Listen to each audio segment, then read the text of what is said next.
نحمده ونصلي ونسلم على رسوله الكريم اما بعد فاعوذ بالله من الشيطان الرجيم بسم الله الرحمن الرحيم واقيموا الصلاة وآتوا الزكاة واركعوا مع الراكعين صدق الله العظيم اللهم صل على سيدنا ومولانا محمد وعلى آل سيدنا واصحاب سيدنا ومولانا محمد وبارك وسلم وصلوا علیہ۔ پیارے دوستو، زکوٰۃ کے حوالے سے گفتگو جاری ہے۔ تقریباً 300 سے زائد ہمارے خطابات یوٹیوب، فیس بک، ٹک ٹاک، انسٹاگرام اور یہ پورے انٹرنیٹ پر الحمدللہ اویلیبل ہیں۔ اسلام زندہ باد کے نام سے ہماری آئی ڈی ہے۔ آپ اس کو سنیں، آپ اس کو شیئر کریں، آپ اس میں علمی استفادہ لیں، ہمارے لیے دعائیں کریں۔ زکوٰۃ کے حوالے سے بات کر رہا ہوں۔ زکوٰۃ اللہ رب العالمین نے قرآن مجید میں فرمایا وَأَقِيمُوا الصَّلَاةَ وَآتُوا الزَّكَاةَ، فرمایا نماز ادا کرو اور زکوٰۃ ادا کرو۔ تو نماز مستقل ایک فرض ہے، زکوٰۃ بھی ایک مستقل فرض ہے۔ حدیث کی روح سے ابو داؤد میں حدیث پاک ہے، حضرت عبداللہ ابن عباس رضی اللہ تعالی عنہما روایت کرتے ہیں کہ جب یہ آیت کریمہ اتری والذین یکنزون الذھب والفضۃ، کہ وہ لوگ جو سونے چاندی خزانہ جمع کرتے ہیں، یہ آیت کریمہ جب نازل ہوئی صحابہ کرام کو پریشانی لاحق ہوئی کہ شاید کوئی جمع پونجی کرنا، خزانے جمع کرنا اللہ کو پسند نہیں ہے، شاید یہ حلال اور جائز طریقہ نہیں ہے۔ ابھی صحابہ کرام پریشان ہی بیٹھے ہوئے تھے، اس لیے کہ صحابہ کرام شریعت کے پاسدار تھے، شریعت کے پاسبان تھے، شریعت کے بغیر ان کا جینا مرنا سب کچھ شریعت کے مطابق تھا۔ وہ شریعت کے پورے پیغمبر تھے، وہ شریعت کے پورے علم بردار تھے، وہ شریعت پر جیتے اور شریعت پر مرنا چاہتے تھے۔ صحابہ کرام میں وہ جذبات تھے، وہ خیالات تھے کہ شریعت کے بغیر وہ سانس لینا بھی گوارا نہ کرتے۔ صحابہ کرام کی یہ شانیں، یہ عظمتیں ہیں، اور جنہوں نے یہ حضرت عمر بن عبدالعزیز رحمت اللہ علیہ، آپ کی شان میں دو الفاظ کہنا چاہتا ہوں، جنہوں نے یہ بدتمیزی کی ہے کہ آپ کی قبر کشائی کی ہے یا قبر کی بے حرمتی کی ہے، ان کا اسلام سے کوئی تعلق نہیں ہے۔ اسلام خدا کی قسم، اسلام امن کی دعوت دیتا ہے، اسلام امن کا پیغمبر ہے، اسلام امن کا داعی ہے، اسلام امن کا طالب ہے، اسلام امن چاہتا ہے، امن کا خواہاں ہے، اسلام امن چاہتا ہے۔ اسلام تو کسی کافر کی قبر کو بھی چھیڑنے سے منع کرتا ہے۔ اور یہ جائے کہ اتنی بڑی شخصیت جو خلیفہ راشد، خلیفہ خامس، اتنے بڑے حضرت عمر بن عبدالعزیز رحمت اللہ علیہ اتنے بڑے عہدے اور مقام مرتبے پر فائز تھے، خدا کی قسم جناب عمر کا دور لوگوں کو یاد آ گیا تھا، اس لیے کہ انہوں نے عدل و انصاف کو وہ فراوانی دی، عدل و انصاف کو وہ معیار بخشا، عدل و انصاف پر ایسے قائم رہے کہ انہوں نے اپنی ذات کے لیے اور اپنی نفس کے لیے اور اپنی فیملی اور اپنے بچوں کے لیے ایک ٹکے کی بھی جائیداد نہیں بنائی۔ جائیداد کا جب کہا جاتا اپنے بیٹوں سے کہتے آگ میں ہاتھ رکھو، جو آگ میں ہاتھ رکھے گا برداشت کر جائے گا وہ اس کے لیے میں مال جمع کرتا ہوں۔ تو آگ میں ہاتھ رکھنا کس قدر دشوار ہے، یہ آپ اس طرف ذہن دیتے۔ خوف خدا انہوں نے اپنے بچوں کی گھٹی میں پلایا تھا، خوف خدا سے اپنے دلوں کو رچایا تھا، بسایا تھا۔ ایسے بڑے اگر حضرت عمر بن عبدالعزیز رحمت اللہ علیہ اتنے بڑے، اسلام کا بڑا نام ہے، اسلام کے بڑا ستارہ ہیں، اگر ان کے ذات میں اس طرح کا حملہ کیا جائے یقیناً یہ قابل برداشت نہیں ہے۔ اللہ ان کو ہدایت دے یا غرق کر دے، عمر سے کب تک یہ چڑھیں گے؟ عمر تو کیا، عمر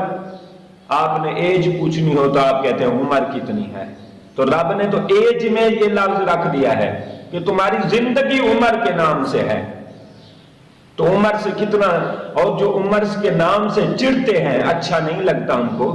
حضرت عمر فاروق اور حضرت عمر بن عبدالعزیز ان دونوں کی فتوحات کو ملائیں، آپ جہاں بھی پاکستان اور پاکستان کے باہر کہیں بھی آپ دنیا میں بستے ہیں اور رہتے ہیں، خدا کی قسم ان کی فتح شدہ زمین ہے، پھر آپ وہاں رہیں بھی نہ کہ ان کے مفتوحہ علاقہ ہے، انہوں نے یہ فتح کیا تھا، آپ ان کی فتح شدہ زمین میں رہیں، پلاٹ میں رہیں، اس جگہ پر رہیں، اور آپ ان کو اچھا نہ سمجھیں، یہ کس قدر ایمانداری ہے۔ اور رب نے حج کے ساتھ عمرہ ہوتا ہے، یہ عمرہ بھی جناب عمر کے نام سے ریلیٹڈ ہے، صرف اس میں اضافہ ہے، تو جناب آپ جب عمرہ کرتے ہیں جناب عمر رضی اللہ تعالیٰ عنہ کے نام سے گزر کر آپ جاتے ہیں، ان کی محبت، ان کے ساتھ نسبت کی خیرات لے کر آپ کا عمرہ ہوتا ہے، اور مواجہ شریف میں آپ ان کو جب تک سلام نہ کریں آقا علیہ السلام تک سلام نہیں پہنچتا۔ بہرحال میں اپنے موضوع پہ آ جاؤں، حضرت عمر فاروق رضی اللہ تعالیٰ عنہ نے، آپ نے دیکھا کہ صحابہ کرام پریشان بیٹھے ہیں، پوچھا کیا وجہ ہے کہ آپ پریشان ہیں؟ انہوں نے کہا ہم پریشان اس لیے ہیں کہ آیت نازل ہوئی ہے سونا چاندی کے خزانہ جمع کرنے پر رب نے کچھ ناراضگی کا اظہار فرمایا ہے، کچھ اللہ کو یہ پسند نہیں ہے، ہمیں لگتا ہے۔ انہوں نے کہا، حضرت عمر فاروق رضی اللہ تعالیٰ عنہ فرمانے لگے تم پریشان نہیں ہو، میں تمہارا مسئلہ حل کر لوں گا۔ صبح کو آقا علیہ السلام کی بارگاہ میں حاضر ہو گئے اور یہ آیت کریمہ کے شان نزول کے متعلق سوال کیا کہ حضور والذین یکنزون الذھب والفضة، کہ وہ لوگ جو خزانے جمع کرتے ہیں سونا اور چاندی کے، اس کا مطلب کیا ہے؟ آقا علیہ السلام نے فرمایا اس کا مطلب یہ ہے کہ اس کی زکوٰۃ ادا کریں، جب اس کی زکوٰۃ ادا کریں گے مال پاک ہو جائے گا، یعنی اگر یہ مال بذات ہی بنفس ہی مال حرام نہیں ہے، مال پرسنلی طور پر حرام نہیں ہے، مال اگر حرام ہوتا تو پھر اس کی کوئی حلال صورت ہوتی نہ، مال جائز ہے، حلال ہے، لیکن اس حلال کو برقرار رکھنا، حلال کو حلال کرنا، یہ قرآن نے اس کی طرف توجہ دلائی ہے کہ فرمایا اس میں سے زکوٰۃ دو، زکوٰۃ سے مال کو پاک کرو۔ اگر مال جمع کرنا حرام ہوتا تو زکوٰۃ کی آپشن کس لیے آتی؟ زکوٰۃ کا پھر کیا کانسیپٹ ہوتا؟ زکوٰۃ کا کانسیپٹ بتا رہا ہے کہ مال اصل میں ذاتی طور پر منع نہیں ہے، مال جائز ہے، لیکن مال کے ساتھ ساتھ اس کا حق ادا کرنا، زکوٰۃ کی طرف بڑھنا اور اللہ کے نام پہ خرچ کرنا، یہ اصل میں بہت بڑی آزمائش ہے۔ اس لیے رب نے بڑی سختی سے الفاظ یہ بیان فرمائے ہیں تاکہ لوگوں کے سینے میں اتر جائیں، لوگوں کے دلوں کو روشن کر دیں اور لوگ اس طرف اٹھیں اور بڑھیں اور سمجھیں اور اس کی حق ادا کریں۔ بخاری شریف میں حدیث پاک آئی، پھر جب حضرت عمر فاروق رضی اللہ تعالیٰ عنہ نے جب یہ تسلی کر لی، آقا علیہ السلام نے اس کی وضاحت فرما دی، تو انہوں نے کہا اللہ اکبر، نعرہ تکبیر بلند کیا اور کھڑے ہو گئے اور صحابہ کرام سے جا کر اس کی تشریح پیش کی۔ اس طرح بخاری میں آتا ہے، امام شافعی رحمۃ اللہ علیہ اور ام المومنین عائشہ صدیقہ سے روایت ہے، آقا علیہ السلام نے فرمایا زکوٰۃ کسی کے مال میں نہ ملے مگر اسے ہلاک کر دے گی، یعنی جو زکوٰۃ کے مال اپنے مال سے زکوٰۃ ادا نہ کرے اس کا مال ہلاک ہو جائے گا۔ یہ پیارے نبی علیہ السلام کی پیشن گوئی ہے، اور آقا علیہ السلام نے فرمایا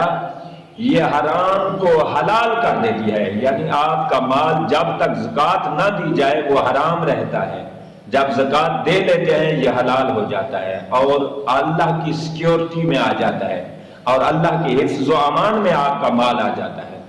تو آپ بینک وغیرہ ان چیزوں میں آپ روزانہ دیکھتے ہیں کہیں نہ کہیں چوری ہو جاتی ہے، لیکن آپ زکوٰۃ دینا شروع کرتے ہیں، یہ اللہ کے امان اور حفظ میں آ جائے گا۔ اللہ کی حفاظت دیکھنا کہ 1 روپیہ بھی آپ کا چوری نہیں ہوگا۔ آقا علیہ الصلوۃ والسلام نے فرمایا، طبرانی میں حضرت بریدہ رضی اللہ تعالی عنہ سے روایت ہے، حضور علیہ الصلوۃ والسلام نے فرمایا، جو قوم زکوٰۃ نہ دے گی اللہ اسے قحط میں مبتلا کر دے گا۔ اور ایک اور حدیث میں آقا علیہ الصلوۃ والسلام نے فرمایا، احنف بن قیس رضی اللہ تعالیٰ عنہ، بلکہ فاروق اعظم رضی اللہ تعالیٰ عنہ اس کو روایت فرما رہے ہیں کہ خشکی اور تری یعنی ملک کے گوشے گوشے میں جہاں کہیں شرق سے غرب، شمال سے جنوب تک، زمین سے آسمان تک، الغرض جہاں کہیں مال ضائع ہوتا ہے یا چوری ہوتی ہے، فقط اس لیے ہوتی ہے کہ وہ زکوٰۃ ادا نہیں کرتے۔ زکوٰۃ جب ادا نہیں کرتے تو ان کا مال تلف ہو جاتا ہے، ضائع ہو جاتا ہے، ویسٹ ہو جاتا ہے، گم ہو جاتا ہے، چوری ہو جاتا ہے، ڈکیتی ہو جاتا ہے، فراڈ ہو جاتا ہے۔ الغرض جو بھی زکوٰۃ دیتا ہے اس کا مال اللہ کی حفاظت میں آ جاتا ہے۔ اس طرح احنف بن قیس سے روایت ہے، آقا علیہ الصلوۃ والسلام نے فرمایا کہ جو زکوٰۃ ادا نہیں کرتے ان کا مال ان کے سینے پر پتھر بنا کر رکھ دیا جائے گا، جو ان کا سینے کو چیرتا ہوا ان کی پیٹھ سے نکل جائے گا، اور اسی طرح پیٹھ سے رکھیں گے تو وہ سینے کو چیرتا ہوا سینے سے نکل آئے گا۔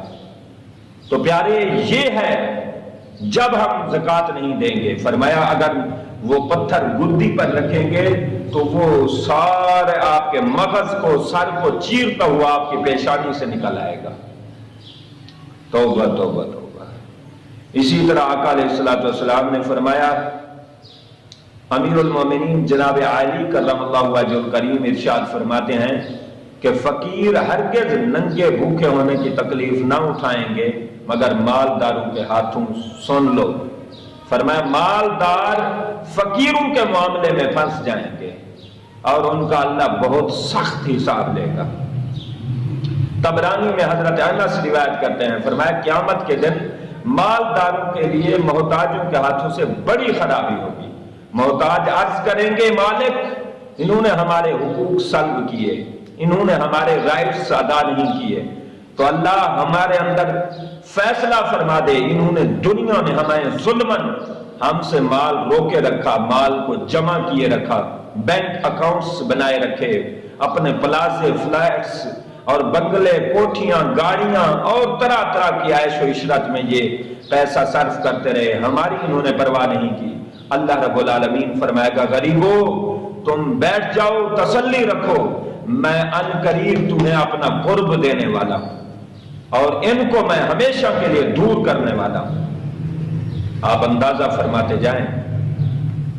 آقا علیہ الصلوۃ والسلام ابو ہریرہ سے روایت ہے، فرماتے ہیں دوزخ میں سب سے پہلے 3 بندے جائیں گے، ان میں سے ایک بندہ وہ ہوگا جو اپنے مال کی زکوٰۃ ادا نہیں کرے گا۔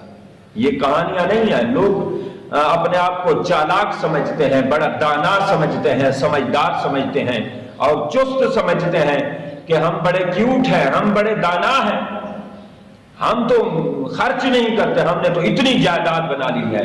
یہ تمہارا نہ خرچ کرنا تمہاری دانائی نہیں ہے، عقل مندی نہیں ہے۔ اگر تم اتنا عقل مند ہو، دانا ہو، تو پھر دانا پورے بنو، پھر یہ مال قبر میں لے جاؤ، پھر وصیت کرو کہ یہ مال ہمارے کفن میں رکھ دینا۔ اگر یہ نہیں کر سکتے، خالی ہاتھ جانا ہے، تو یہ تمہاری دانائی تو نہ ہوئی۔ پھر دانا ایسے بنو کہ اگلے جہان کے لیے دے جاؤ۔ فرشتے، بزرگ لوگ لکھتے ہیں کہ یہاں جب بندہ مرتا ہے، ورثاء اور آس پاس کے لوگ پوچھتے ہیں کہ یہاں کیا چھوڑ کے جا رہا ہے، کتنی جائیداد چھوڑ کے جا رہا ہے، جبکہ آنے والے فرشتے پوچھتے ہیں کتنی جائیداد آگے کے لیے جمع کر لیا ہے، آگے کتنی بھیج چکا ہے۔ تو ہمارا زاویہ نگاہ اور ہے، فرشتوں کا زاویہ نگاہ اور ہے۔ فرشتے پوچھتے ہیں آگے کیا بھیجا، دنیا پوچھتی ہے یہاں کے لیے کیا چھوڑا۔ تو یہاں دنیا کے لیے ہے، وہاں فرشتے جو پوچھ رہے ہیں وہ آخرت کے لیے ہے۔ ہمیں دنیا سے بڑھ کر آخرت کی جانب بڑھنا ہوگا۔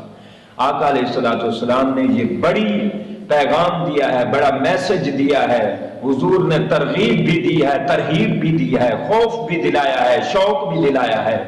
فضائل بھی بیان کیے ہیں، مسائل بھی بیان کیے ہیں زکوٰۃ کے، تاکہ مسلمان کچھ خوف سے زکوٰۃ ادا کریں، کچھ محبت سے، الغرض کسی نہ کسی طریقے سے، کسی نہ کسی زاویے سے، کسی نہ کسی اینگل سے زکوٰۃ ادا کرنے والے بن جائیں۔ تو مسلمانوں، یہ دنیا فانی ہے، our life is short, we are going into grave day by day quickly. Grave, what's grave? Grave, room of darkness. میرے مسلمانوں، پیغام یہ ہے کہ سمجھیں، کل جب فَكَشَفْنَا عَنْكَ غِطَاءَكَ، قبر میں آنکھیں کھلیں، دل دماغ کی آنکھیں کھلیں، اور اس وقت تو ہمارے پاس مال نہ ہوگا، ہم کیا خرچ کریں گے؟ اس وقت ہم پھنس جائیں گے، ہاتھ خالی ہوں گے، کفن بے جیب ہوگا، بغیر جیب کے ہوگا، کفن ایسا لباس ہوگا جس میں جیب نہ ہوگی، تو پیسہ جائیداد ٹکا نہیں ہوگا، اور وہاں چلے گا بھی نہیں۔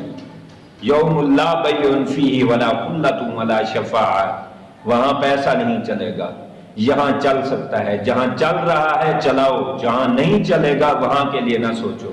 وہاں کے لیے بھیجتے جاؤ، بھیجتے جاؤ۔ کریم اور سخی رب سے جب تم لوگے اپنی جائیداد، پیسہ، خدا کی قسم تم خوش ہو جاؤ گے، اور اس کی شان عظمت جب دل سے اقرار کرو گے، جب تمہیں شان شوکت ملے گی، جب تمہیں مرتبے مراتب ملیں گے، درجات ملیں گے، اس کا تمہیں اجر و ثواب ملے گا، جب رب ذوالجلال راضی ہوگا، یہ انعام دے گا تمہیں زکوٰۃ کا اجر و ثواب، تو تم ہش ہش کرتے ہوئے، عش عش کرتے ہوئے رب ذوالجلال کی جو حمد کرو گے، یہی حمد تو وہ رب چاہتا ہے، یہی تو ثنا وہ چاہتا ہے۔ تو پیارے، آج ہی مسلمانوں اپنی زکوٰۃ ادا کرو۔ زکوٰۃ میں یقیناً جیسے غریب خوش ہوتا ہے، زمین پہ غریب خوش ہے، عرش پہ رب خوش ہوگا۔ مالک کے حضور دعا ہے، اللہ رب